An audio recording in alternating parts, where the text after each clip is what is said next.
Before we get into the story, comment below where in the world you're watching from today. I'd love to know. And if you enjoy these kinds of stories, don't forget to like and subscribe. All right, let's jump in. The general stood frozen, not from fear.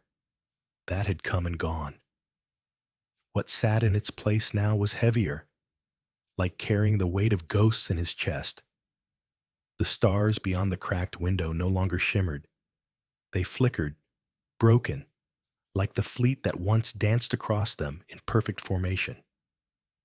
His hands, once steady and precise, now trembled as they hovered above a console covered in ash and dried blood. Not his, but his crew's. Outside, drifting slowly through the graveyard of his fallen fleet, was something that shouldn't have been there. A ship, human, large, ugly, still burning from its edges, yet it moved like it owned the void. Not fast, not silent, just certain. The kind of certainty that scared even machines. He had seen human ships before, scrap metal stitched together by desperation. But this one was different. It didn't arrive to fight. It arrived to witness, to carry something forward. It was not a tomb. It was a drum, and it was beating. A flicker of a transmission flashed across the command deck. Open channel. No encryption, no warning. Just a voice. Calm, slow, and terrifying in its honesty. "You thought we would mourn," it said, "but you were wrong. This ship didn't carry tears. It carried fury." The officers still alive turned to the general, their faces pale beneath their scales. None of them spoke, because in that moment they knew. The humans hadn't come to weep for their dead. They had come to march. The transmission cut, but the silence it left behind was louder than any explosion. Static hissed softly over the speakers, a quiet echo of a storm that had not yet passed. The general stood still, breath shallow, as if afraid that even exhaling too loudly might invite more of that voice. The other officers shifted, but no one dared move toward the console. None wanted to replay it. None wanted to hear her say it again.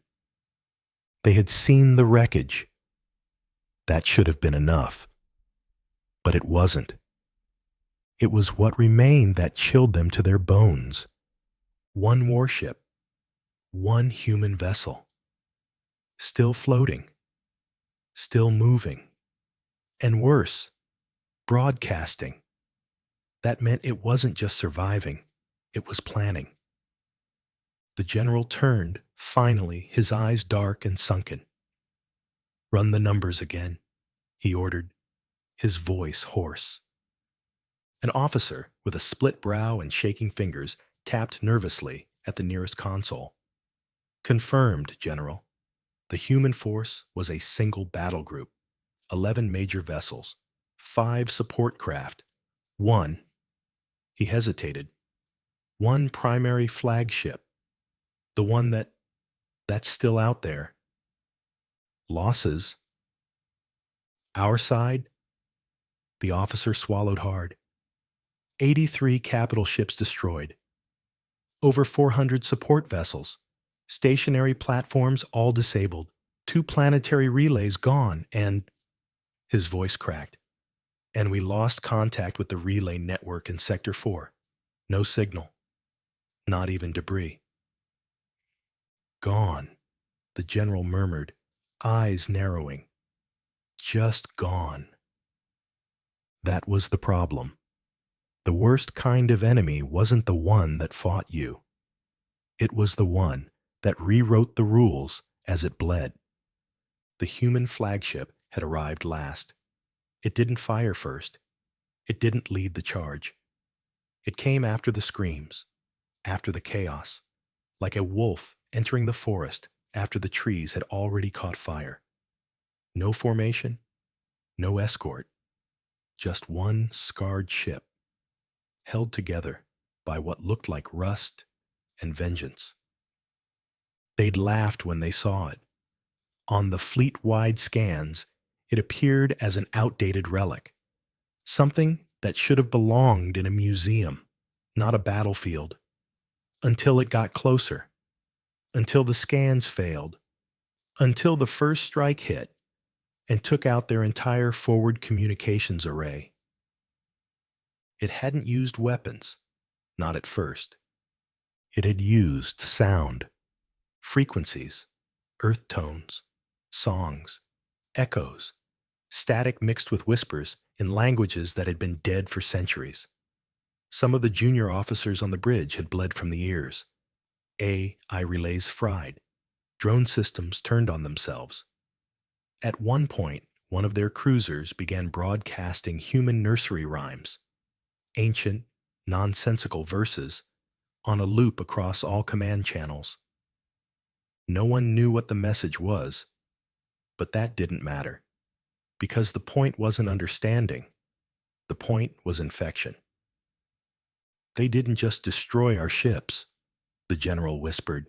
They hollowed us out from the inside. The others stared at him, unsure whether he was speaking metaphor or fact.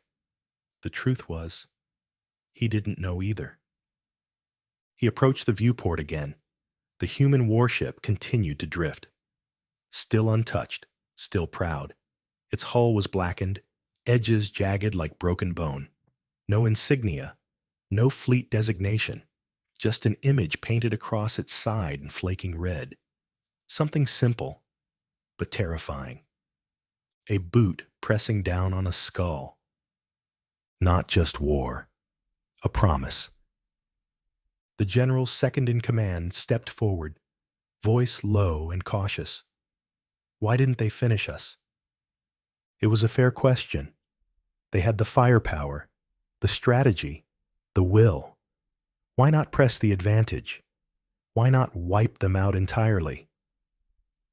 They want us to speak, the general said. They want someone to crawl back and tell the others what happened. They want this story to spread. He gestured toward the ship outside.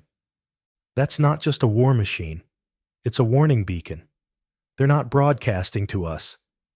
They're broadcasting to the galaxy. It was a show of restraint, and it was terrifying. Because it meant the humans weren't angry anymore. They were cold, calculating, strategic in a way the Ginthi hadn't prepared for. They weren't trying to win battles. They were trying to collapse belief, faith, identity.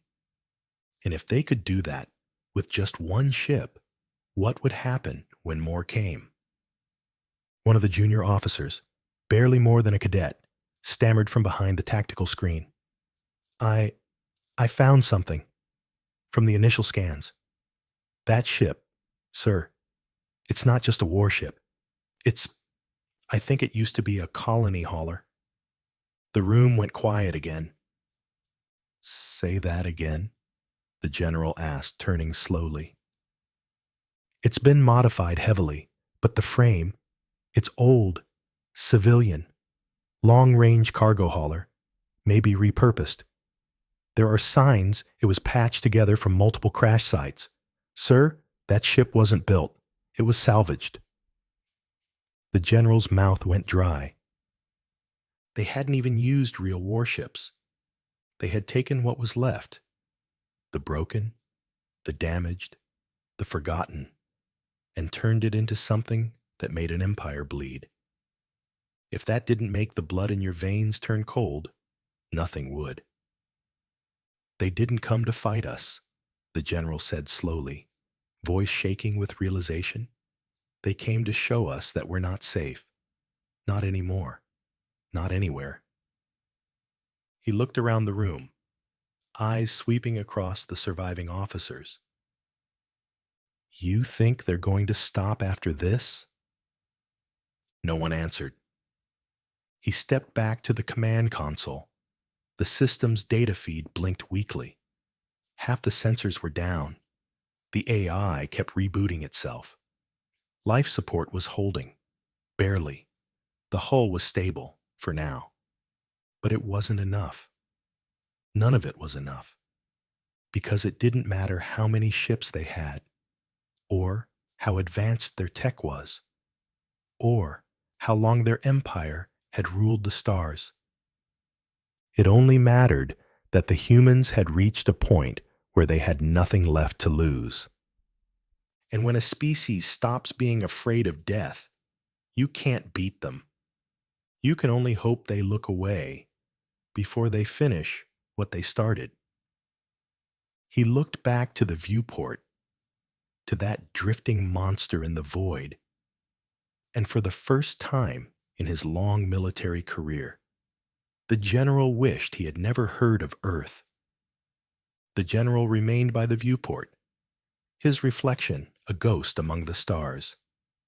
He studied the human vessel, still crawling through the debris like it had all the time in the world. It didn't move with urgency.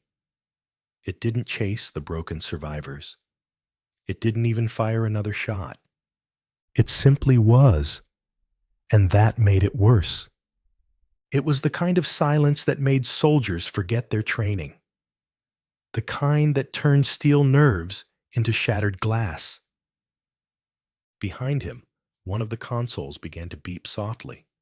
Power fluctuations in the aft generators. Life support was draining. The lights flickered every few seconds, like the ship was breathing its last. But the general didn't move. He wasn't thinking about his ship anymore. He was thinking about history. His history. For over 50 years, he had served the Empire with pride. The Ginthi military had been built on discipline, superiority, flawless coordination. Their ships could tear through lesser fleets like paper. Their tactics were legendary. Their simulations ran thousands of scenarios before a single shot was fired.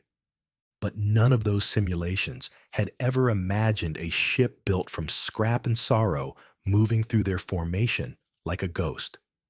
None predicted an enemy that weaponized failure, fear, and memory.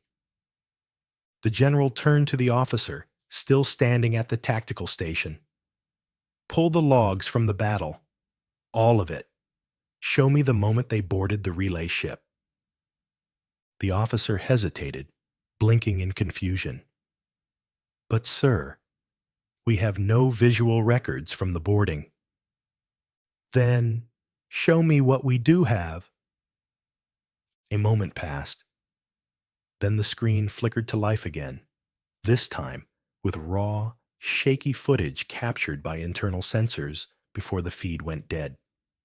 It was chaos, screaming, hull breaches, explosions behind sealed doors, a human voice shouting orders through static, no armor, no coordination, just movement, fast, unpredictable. Someone lobbed a device toward the central server bank. There was a flash, then darkness. The feed ended in a burst of red error text. "That wasn't a military squad," the officer whispered. "They weren't trained like us. They didn't move like us. They didn't even seem to care if they lived." "That's the point," the general said quietly. He leaned against the console, hands gripping the edge like he might fall without it. He wasn't old. Not yet. But in this moment, he felt ancient, like a relic from a time that had already been swallowed. "You're a George?" There was something unshakable in her tone. Not rage, not desperation, but something even more dangerous. Clarity.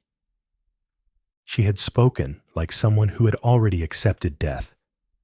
And once you accept that, you become unstoppable.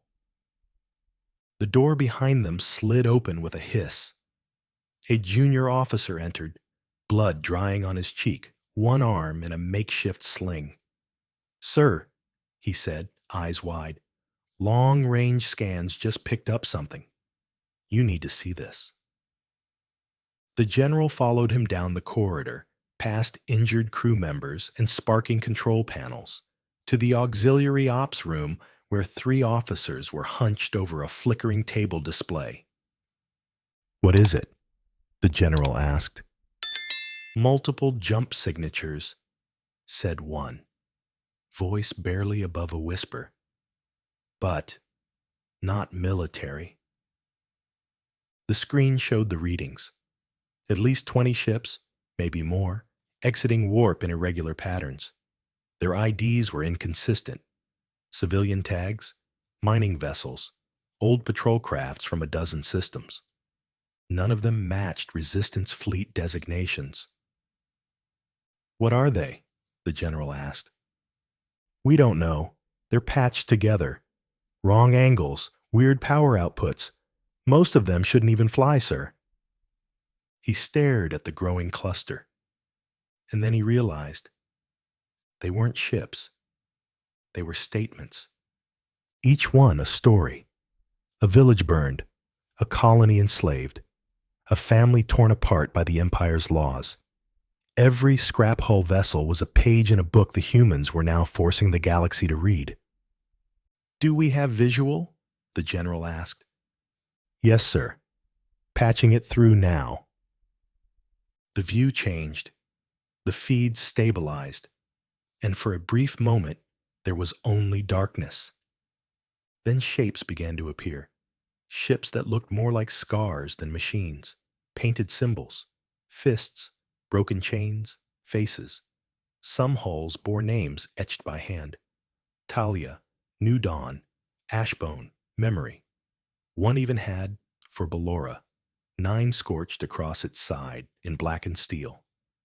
And then, a second transmission. Same channel. No encryption. No attempt to hide.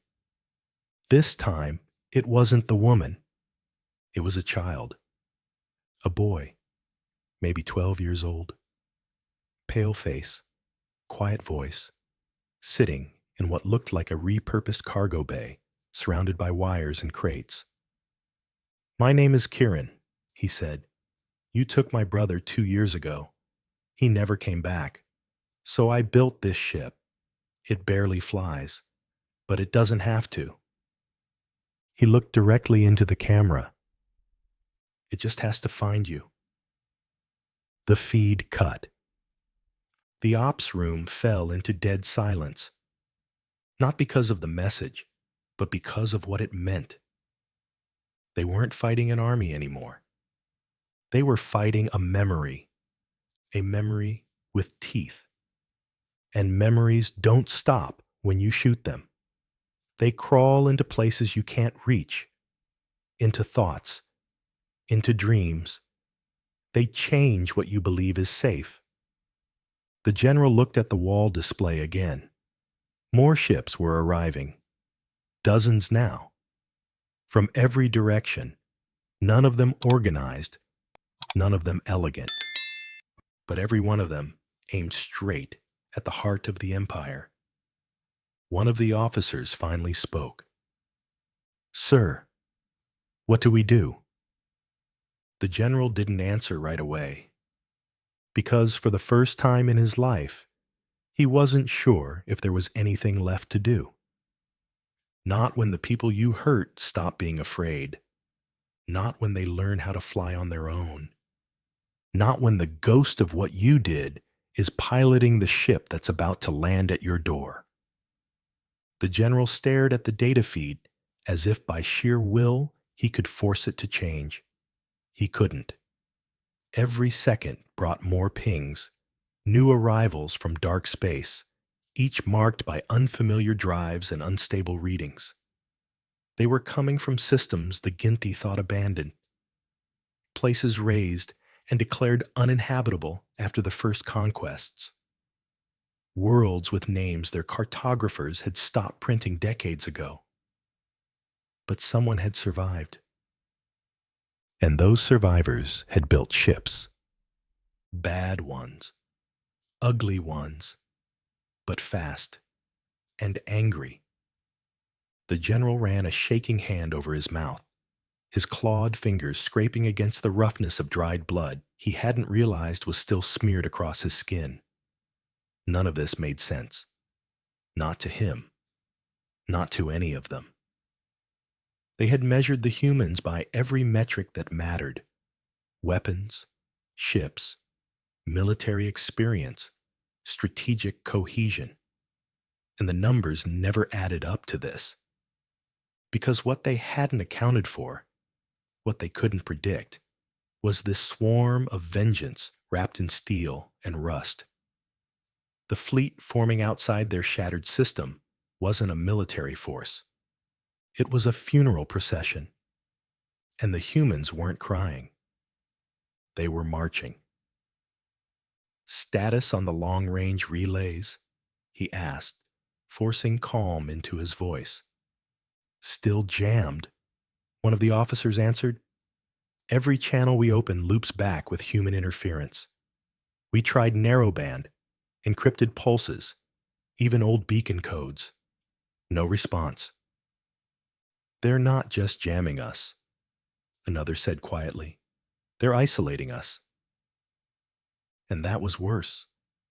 The Ginthi had built their dominance on one sacred principle: control.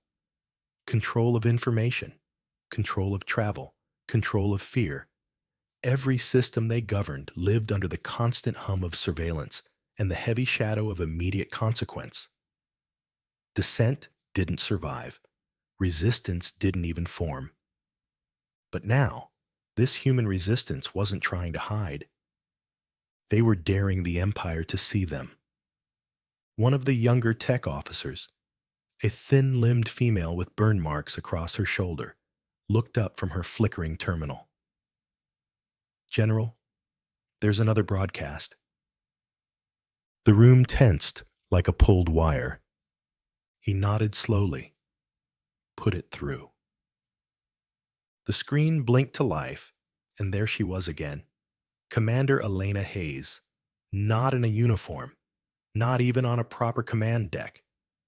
She sat in what looked like a dirt-smeared tent, her left arm wrapped in gauze, a scar trailing down the side of her neck like someone had tried and failed to remove her voice.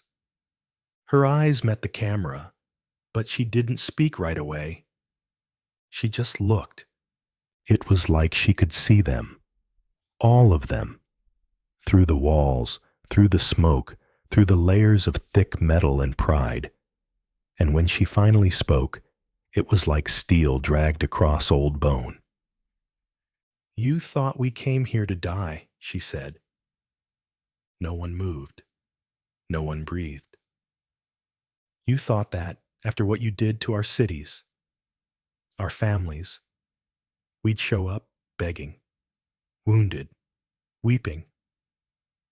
She leaned forward slightly. "You forgot something important. When humans mourn, we move, we build, we fight." Her voice didn't rise. It didn't tremble. It didn't need to. "You're not facing soldiers. You're facing what happens when grief turns to fire." The feed cut. The silence afterward was unbearable.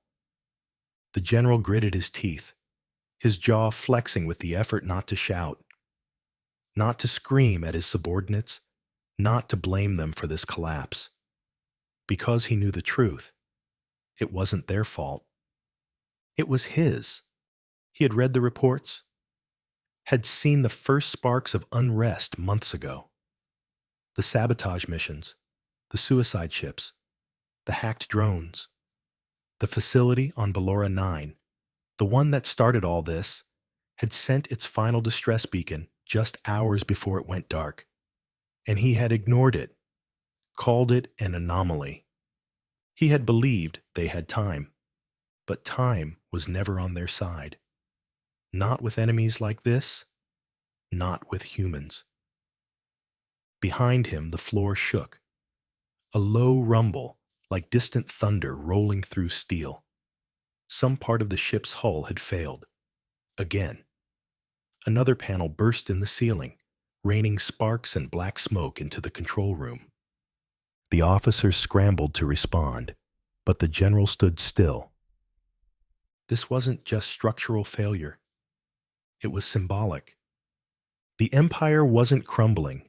It was rotting, piece by piece, from the outside in and the inside out. "Send a message to High Command," the general said at last.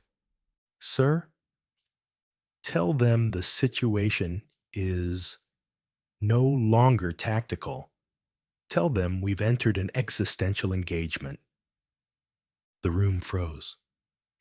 One of the older lieutenants, pale and bleeding from the shoulder, swallowed hard. "They won't understand what that means." "Then they'll learn," he said flatly. "Because if they don't, they'll end up like this ship, full of echoes and ash." Another alert sounded, this one sharper, closer. "Incoming!" shouted an officer. "From the nearest moon base. They're under siege. Repeat, Gorinthi, Outpost Theta 12 is under siege." The general snapped his head up. "Who's attacking?" The screen flashed again. This time, the footage came from a satellite still barely online, orbiting the gray rock of Theta 12. On its surface, a small detachment of resistance fighters moved like smoke through the ruins. No armor, no flags, no announcement of arrival, just strikes. Swift, brutal, efficient. Among them, someone carried a banner. It wasn't the flag of Earth. It wasn't even a resistance emblem. It was a piece of black cloth with 4 words scrawled in white paint. "You made us march." The general turned away, unable to watch anymore. This wasn't war. This was memory, weaponized. And he could already feel the next wave coming, not from space, but from within. From the citizens on his own planets who had begun to question. From governors who no longer answered transmissions. From troops who hesitated before pulling the trigger, who whispered in the barracks when they thought no one could hear. Fear, once a tool, had turned against its wielder. The general placed a hand on the cold edge of the tactical console, fingers curling into the steel. They were losing. Not just battles, but the idea of themselves. The story of the Ginthi Empire, once so proud, was now being edited by the hands of those they thought would never matter. And the humans? The humans had only just begun to write their version. The general stood alone in the center of the command deck, surrounded by the hum of failing systems and the distant rattle of his dying warship. The officers had gone quiet again. Some sat with their heads in their hands. Others stared at blank monitors, pretending there was still something to report. But nothing mattered now. Not the broken sensors. Not the fractured hull. Not even the chain of command. He turned toward the long viewport one final time. Out there, in the vacuum of space, drifted the symbols of a new age. The human warship still moved through the debris like it was guiding the rest, like a shepherd walking among the ruins of gods. Behind it, dozens of smaller vessels gathered, each one lighting up the dark with a soft, eerie glow. It was not a battle formation. It was a vigil. They had come to watch the Empire fall.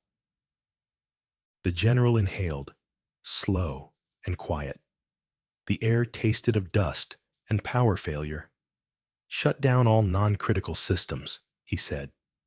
"Sir?" an officer asked, confused. "We're not going to fight anymore," he replied, softer now. "There's no war left to win." They didn't question it. Some even looked relieved. They began powering down consoles, darkening the bridge panel by panel, until only the viewport remained aglow. Until only the stars and the ghosts beyond them watched. There was no final assault, no heroic last stand, because no one feared them anymore.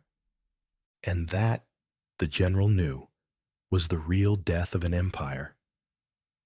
Far away, on the surface of what used to be a Ginthi capital world, the wind blew quietly across the bones of old cities. Towers once polished to obsidian perfection now lay in jagged piles, monuments to arrogance shattered in seconds. But there were signs of life, not rebuilding, not yet, but presence. Atop a low hill, a human encampment spread out like a scar on the land. Tents, makeshift barracks, scrap metal antennas. A new flag fluttered from a steel rod jammed into the cracked ground. Not Earth's flag, not any nation's, just a patch of black with a single word in white. Remember. Commander Elena Hayes sat by a fire, her hands wrapped around a dented metal cup. Steam rose from it, curling into the cool air. Around her, the survivors of the resistance moved slowly, silently, like people trying to understand the weight of their own survival. Ava Lennox approached and sat beside her.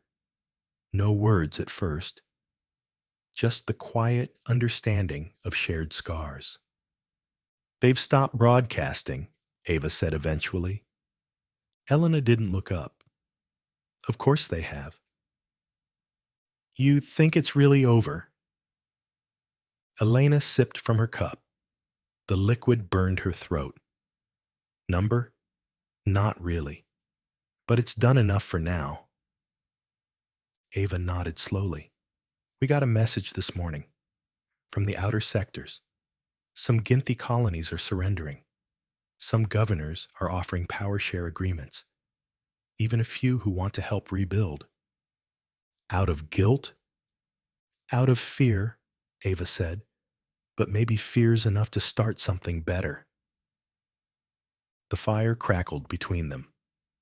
Behind them, children's laughter rang faintly from the medical tents. Human, alien, mixed. A generation that had already seen too much, but somehow still laughed. "I walked through the old palace ruins this morning," Ava added. "You know what I found?" Elena raised an eyebrow. "A message carved into the wall with a blade. It said, 'We are what you made us.'" Elena didn't speak for a long moment. She just looked out across the field, where the remnants of a 1,000-year empire lay in dust. Then finally she said, "They were right." She stood, the cup falling into the dirt at her feet. Her boots crunched over stone and ash as she moved toward the ridge above the valley. There, a single Ginthi soldier waited. No armor, no weapon, just hands up and empty. He bowed his head as she approached. "Commander Hayes." "Elena," she corrected softly. He looked up, surprised. "I came to deliver a message from our new Provisional Council." "I don't want promises." "It's not a promise," the soldier said. "It's an apology." She blinked once, slowly. "That's a start." He offered a data chip. She took it, but didn't play it. "Why you?" she asked. "I volunteered." "Why?" "Because my brother was stationed on Ballora 9. I read what we did there." His voice cracked. "I didn't know. I didn't want to know." She nodded. "That's how it always starts," she said. "You don't know. Then you don't ask. Then one day you're building the machine that eats your neighbor alive, and you call it order." He had no reply. She let him walk back down the slope alone. Later that night, Elena stood beneath a sky filled with unfamiliar stars, most of them once controlled by an empire now crumbling under its own weight. Behind her, the resistance camp flickered with quiet life.